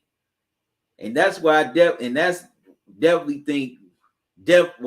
where I definitely think that ended up hurting Kareem, because a lot of media felt that he was just so aloof and just didn't care, or they just felt, he was rude to the media, but he just didn't take any BS. He just wanted the media to be fair, balanced, unbiased, and just, ask the questions within context. Don't just ask silly off the wall stuff like some of these reporters do now. But if y'all want, but for those of you who love to get into that GOAT conversation, well, I put Kareem as my GOAT. Okay, he's the all-time scoring leader. Also, yeah, he has many rings as Jordan. He may not have the finals MVPs, but he still has the rings. Also, he put up more monster stats than Jordan. Not dogging Jordan, but let's keep it real. Kareem's all-time stats are definitely better than Michael Jordan's. And also,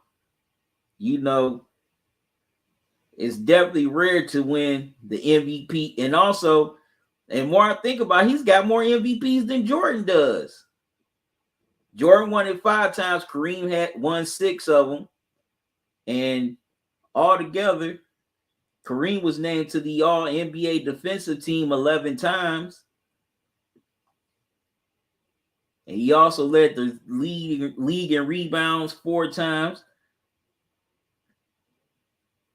Also led in rebounding once. Now imagine if the NBA would have started counting steals and blocks earlier than later.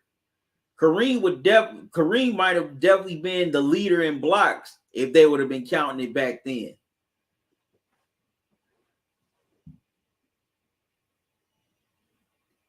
I think he definitely would be one of the all-time leaders in blocks. But Kareem definitely is number one in my book due to doing a little more than Jordan. He and Jordan's resumes are similar, but Kareem definitely has a little bit more of an edge in Jordan. So that's why I put Kareem number one on my list. And also, I mean, that's rare for any player to get it done in any era. You know, because once the 80s trend, came along, Kareem still stayed the same. He didn't adjust his game. He still stayed the same and thrived even more in the 80s, playing alongside Magic. So that's why I put Kareem as number one on my list. Now, for those of y'all don't agree with my list, you definitely can put it in the chat right now, or you can put it in the comment section during the replay. Oh man, I can't believe this is over. Man, this has been so much fun. This has been so much fun. It was so fun to do these live streams.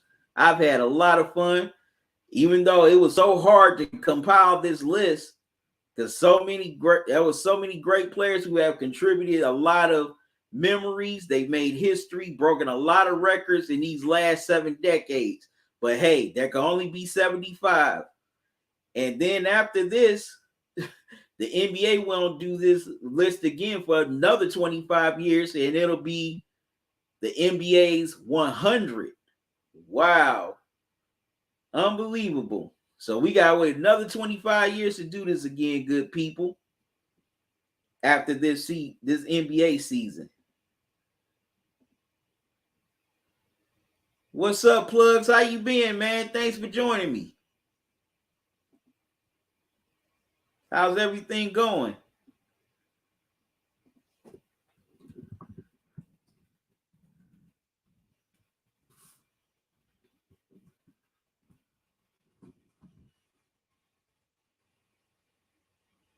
But yep, this has been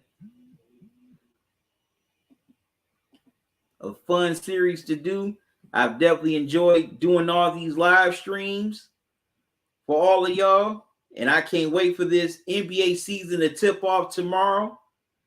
And I definitely can't wait to see who the NBA panel picks for the 75 this year. Definitely waiting with a lot of anticipation. But I got to step away for a moment. Once again, good people, I'll be right back.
I accidentally muted the microphone.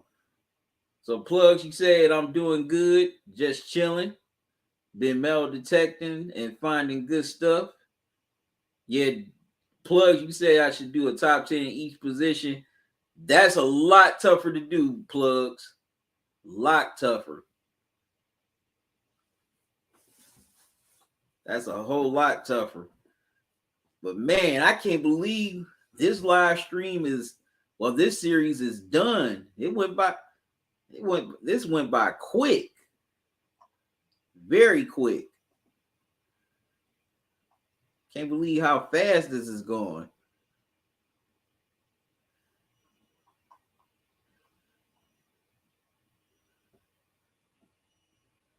But man, I've definitely had fun. Definitely have had fun.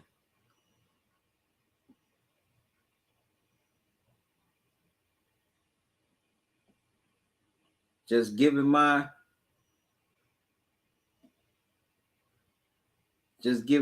list.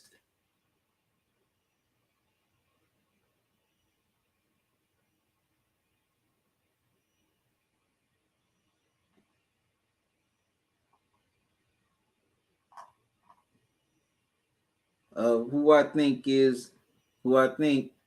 are the 75 greatest players are.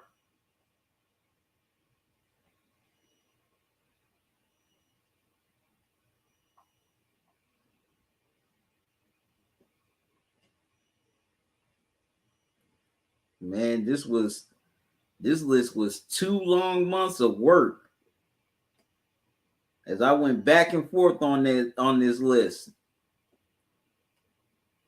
on who I thought should be in the top 75.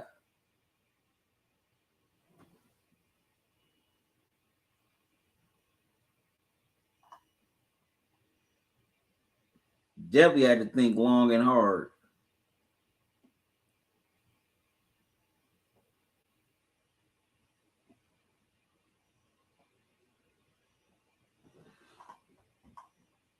This list was definitely not easy to come up with. As a matter of fact, I didn't finish with this list until it came down to the wire, as I was close to doing the very first live stream. So this is how tough the list was to put together. It was so many great players, but man, it can only be 75. But in another 25 years, it'll be the NBA. They'll be, doing the 100th all-time greatest of all-time team. So I'll have a little bit more room to put some more players on there. But man, anyways, y'all, man, I just thank y'all for just tuning in for all these nights, even though I had to push it back, a couple live streams back a couple of times due to some personal business. I still greatly appreciate all of y'all coming to tune in anyway, whether you tuned in on YouTube, Facebook, Twitch, or Twitter. I greatly appreciate it. Thank y'all for y'all support and viewership. I feel so blessed and honored that all of y'all want to tune in. I thank God for all of y'all. This is why I do this. Without y'all, I wouldn't be here.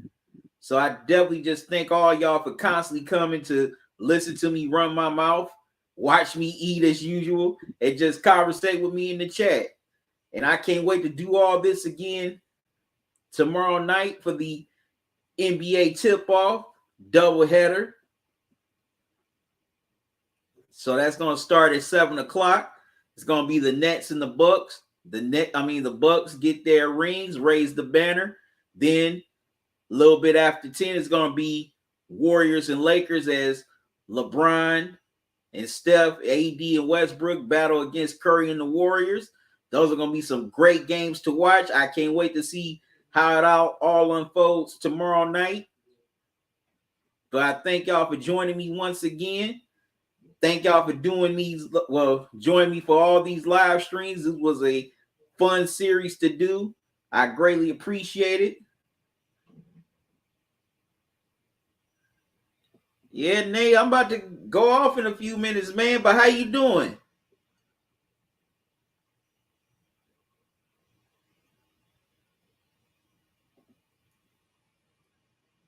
But man, I've had fun doing these live streams. I've had a lot of fun with y'all, conversating, even getting into some arguments with a couple of people. But man, this has all been fun. I've enjoyed it. Same to God bless you too, Nate. Man, thank you. Thank you for your viewership and support. I greatly appreciate you. But I greatly appreciate all of y'all joining me for all these nights for these live streams. And make sure y'all tune in tomorrow at 7 o'clock for the tip off of the NBA season for 2021-22. Those are going to be some fun games to cover. Can't wait to get into those. You too, Nate. You have a good night too. Thank you, man. Thanks for just joining me for all the live streams, man. I appreciate you. But I got to get out of here, y'all. Thank y'all for joining me. This has been a fun, limited series. I can't wait to do this again tomorrow night at 7 o'clock for the NBA doubleheader. So y'all definitely join me for those games. So until then, y'all have a good one. Love y'all to life. Salute. Y'all be safe. Enjoy the rest of your night. Enjoy your day. I'll see y'all tomorrow. And also, as far as these rankings, can't wait to do this again in another 25 years and rank the NBA's 100 greatest players of all time. But I'm out. I'll see y'all tomorrow.